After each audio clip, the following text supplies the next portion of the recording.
Good day, everybody. This is Yin Yang just waking up. I'm sorry I'm a little late again. What do you know? I am on camera. March Solst of a Thought, number 1681.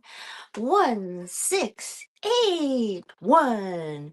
That is a really, really good number as well. Yesterday started this little series, so for about 9 days we will have, or 10 days, I guess it is 10 days, we will have the 1 and 6 and 8 in a row. That means a road to wealth, a complete road to wealth. Anyway, so that's just Chinese numerology. Today we have Millennial Samurai, which is a Japanese word. Millennial Samurai, Book 1, A Mindset for the 21st Century by George J. Chanos. Now we are reading about commitment and then compassion. Commitment is number 18, page 52. The quality of a person's life is in direct proportion to their commitment to excellence, regardless of their chosen field of endeavor. Vince Lombardi, American football player and coach. Let me tell you what I did yesterday, because we sat in a little taxi for a little while, and oh, that's how it went. He was in front of him. That's why. Okay. So anyway, I was talking to a taxi driver and I said, "Could you take us there for $10?" And he said yes. Because he wanted to do it for 15, but I said I only had a $10 bill, which I had a 10 and a 5, and then my friend had a 5. So anyway, excuse me. Hey, be nice. And I had to uh, uh, talk to the driver, the chauffeur. We call him a chauffeur in Chinese. We just call him a chauffeur. He said that he was born in Afghanistan and came to the United States and studied at Chabot College, and then he graduated from a college somewhere. I can't remember. Chabot College. Yeah, he went to Ohlone first or something like that. Anyway, then I said something else. He said he wanted to quit the United States, and I said, "Oh, where are you going to move?" And he said Malaysia, and he said Malaysia because he loved the culture, and that on $1,000 you could live very, very nicely. You could live royally like a king or something over there. So okay, yeah, maybe, good idea. Um, and then I said something else, and he said, you know, asking about how good life is in America is like asking a waiter at a restaurant how good the food is. And the waiter at the restaurant is going to answer you, well, how good the food is depends on how hungry you are when you start eating. So I thought that was a very interesting life lesson. He was great. He was great. He was really great. Anyway, so okay. Being committed isn't easy. It takes time and effort. Commitment always involves choice and intent. Commitment is never random or accidental. True commitment also demands passion.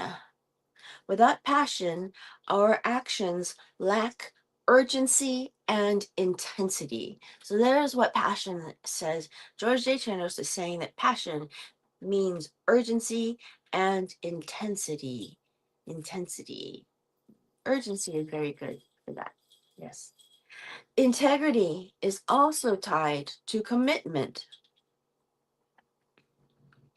Our commitment demonstrates our integrity, and our integrity often motivates and drives our commitment.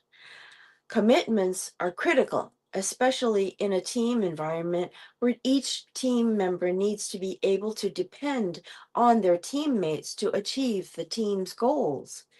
Making a commitment should never be taken lightly. Many of the things we want won't come quickly or easily. These things require commitment. Saving a down payment for a car or a house, losing weight, getting an education or a promotion at work, maintaining an important relationship, staying married, all these goals require commitment, as does everything worth doing. Whatever you do, commit to doing it well, or don't do it at all. I put in my best here. Be committed to your family and friends, your partners and spouse, your job, your business, your community, your education, and your goals. Be committed. I said I was committed when I decided to do this more than 30 days in a row. This was in January of 2021, and I've been here every day for 1,681 days straight, giving you morsels of a thought of hopefully wisdom that you may know what to do and know what to do that's right for you, the right thing to do. That's wisdom. And then actually going to do it is action and virtue. Without action, you don't have virtue, says this particular author.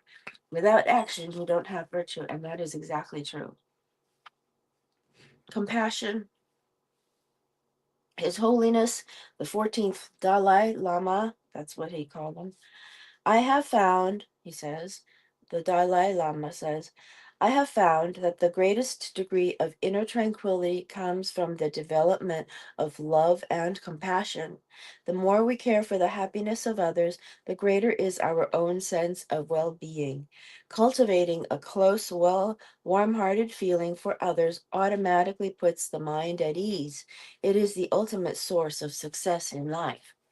That means that when you have to do something, you do it for the benefit of mankind as well as for yourself.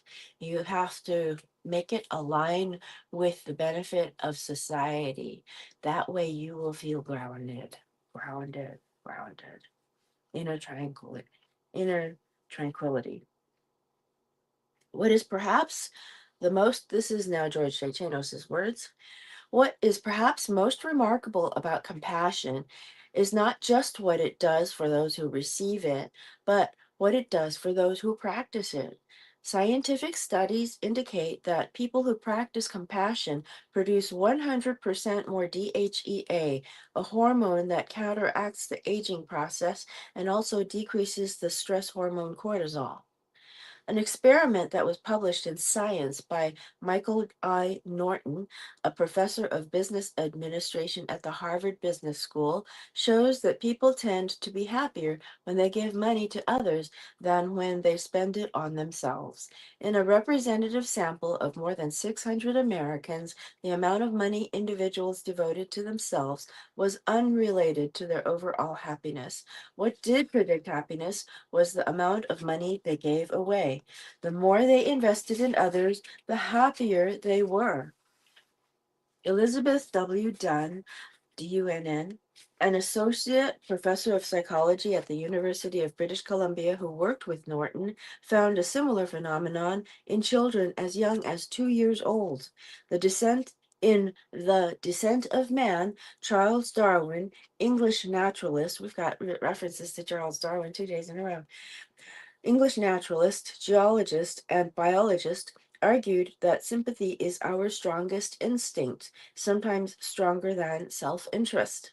He argued that the most sympathetic members would flourish best and rear the greatest number of offspring. It appears that he was right. In a study examining the trait most highly valued in potential romantic partners, with 10,000 people surveyed in 37 countries, the single most important requirement for both men and women was kindness. Practicing compassion has been found to improve your health by strengthening your immune system, normalizing your blood pressure, lowering your stress and depression, improving your recovery from illness, and even extending your life. The true power of compassion is far greater than most of us can imagine. Practice compassion by doing something small each day to help others. Offer a smile or a kind word. do an errand or chore for someone in need, or just listen to another person talk about a problem. Practice mindfulness while practicing compassion. Mindfulness means being present in the moment. Try to make compassion and mindfulness daily, lifelong practices. The more compassionate you are and the more mindful and authentic you are, the more you and others will benefit. Neil deGrasse Tyson, D-E, capital Grasse, Neil deGrasse Tyson, American astrophysicist and author, said, "For me, I am driven by two main philosophies. Know more today about the world than I knew yesterday, and lessen the suffering of others." You'd be surprised how far that gets you. It's an interesting quote. Okay. So we've just read through commitment. What happened? Um, we've read through compassion. We're going to the core values recap. We're going to the core values recap. I believe we have read part of this before. Character, courage, commitment, and compassion are the cornerstones required for a happy, successful, and meaningful life. A successful mindset for the 21st century must incorporate these critical core values: character, courage, commitment, and compassion. Character means we want to have we go back to our virtuous character. I want to bring more virtue into the world with the morsels of a thought I've been given, and I'm bringing those to you. Courage is the ability to present yourself, to do it, to do the action. Courage is a motivator. Commitment is the intensity and urgency that commitment. Commitment is the um, wanting to be with the project. And compassion is the quality that is most likely to make you succeed in romance and life. That's what it says here. The cornerstones: character, courage, character, courage, commitment, and compassion are the cornerstones required for a happy, successful, and meaningful life. So,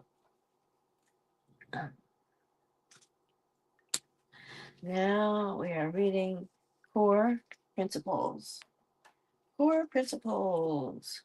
The following four principles should inform your beliefs and behavior as you embrace the incredible opportunities and overcome the significant challenges of the 21st century. Core principles. Here, hold on a second. A minute.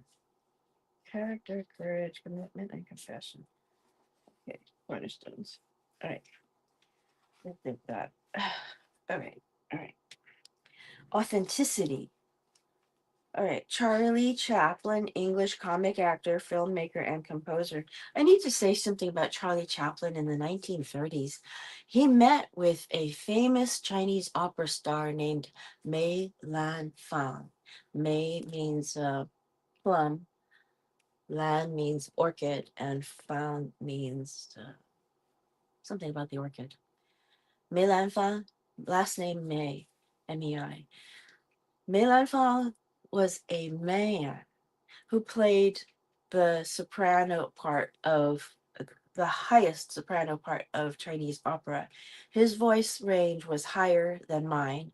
And when my mother and I tried to emulate him, um, it's in Chinese opera, he is extremely famous. And so he comes to the United States. Charlie Chaplin is hoping to meet this beautiful woman.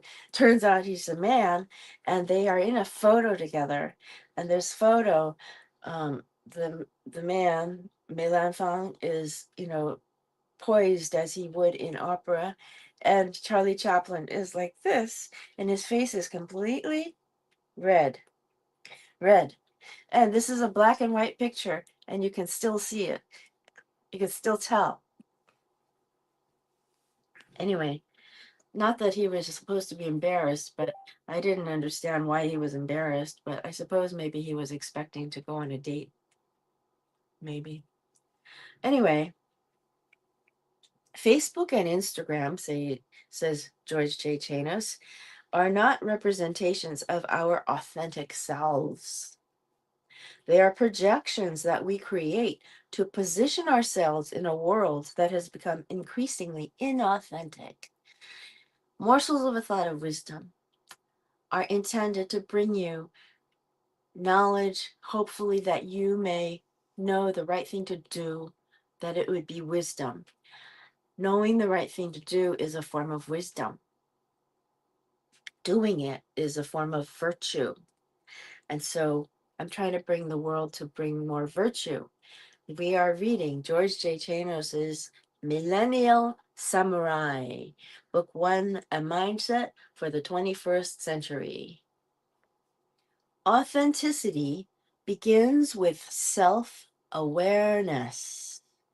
You can't be authentic if you don't know yourself. You're presenting yourself when you're authentic. But if you don't know yourself, then how the hell are you going to present yourself, right? The Greek philosopher Socrates, says the author, famously asserted, the unexamined life is not worth living. Ah. Gaining self-awareness requires taking inventory, knowing what we like and don't like, what we think and don't think, what we feel and don't feel, what constitutes our strengths and our weaknesses.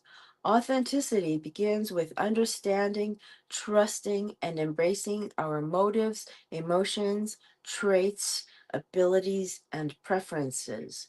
Unless that's amazing anyway. Unless I am both capable of and willing to reopen the wound every time I write a song, if I choose to not look inside myself to write music, I'm really not worth being called an artist at all. And that's by Lady Gaga, American singer, songwriter, and actress. All I remember of Lady Gaga is she's the one that covered herself in steaks. Steaks. Steaks. I don't remember her face, really. Authenticity requires acting in ways that are consistent with our needs, values, and beliefs, even at the risk of criticism or rejection. Being true to yourself may create dissatisfaction in others. We may therefore hide our true feelings or beliefs to fit in. Authenticity is critical in relationships, which require honesty and openness. Relationships require honesty and openness. People who are authentic are more likely to have effective coping strategies, satisfying relationships, a strong sense of self-worth, and increased confidence. Less authentic people are more likely to be defensive, easily overwhelmed, confused, or suspicious. They are more likely to use drugs or alcohol as coping mechanisms. Feelings of inauthenticity can be so uncomfortable that some people will even undergo sex changes in an effort to be more like what they identify as their true self. Finding oneself can be a difficult challenge for young people or for people in midlife who find themselves reevaluating their life choices. Authenticity requires accepting contradiction and discomfort and acknowledging our faults and limitations.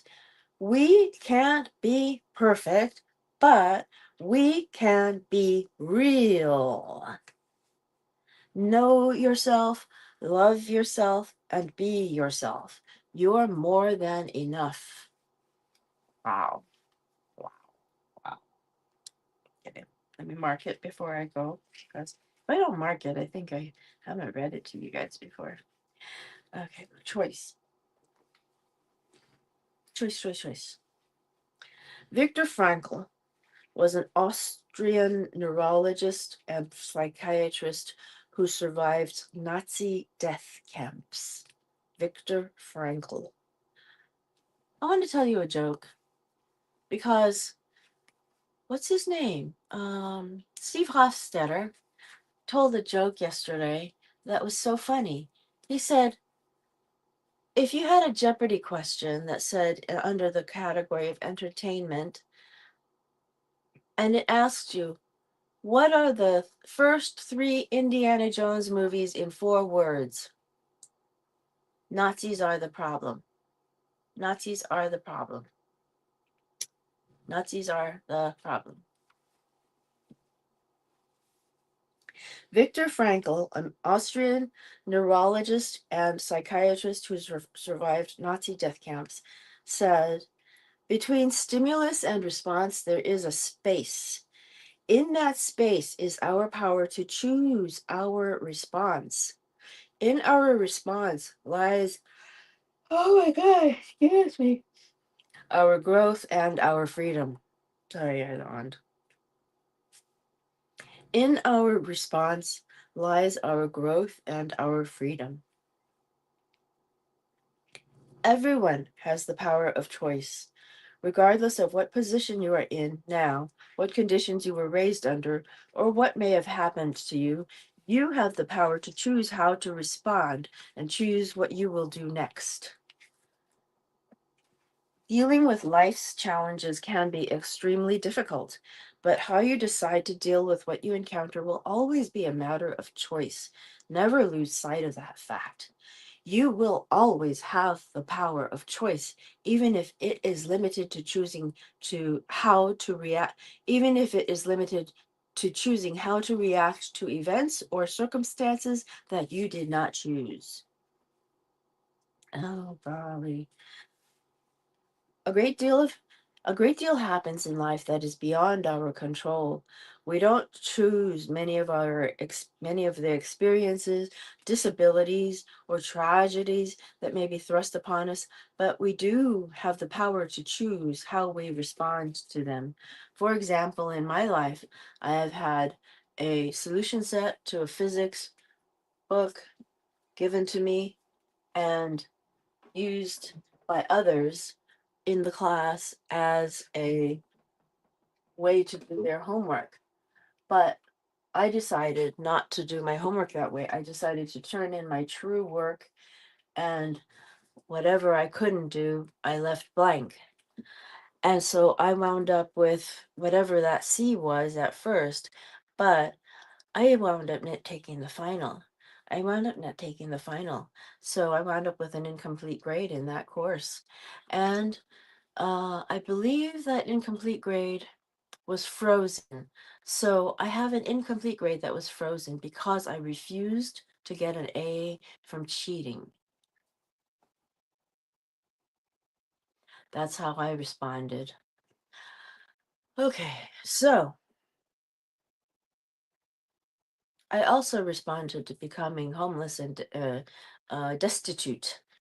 I responded in a way that I never compromised my values.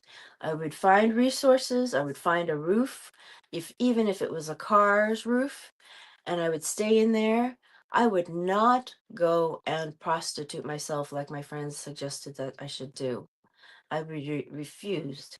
So there are two things that I have chosen to respond to according to my values. I know what I did. So anyway, we'll see you later. I'll talk to you tomorrow with a story that we're finishing up over there. Okay? Old Kinderhook.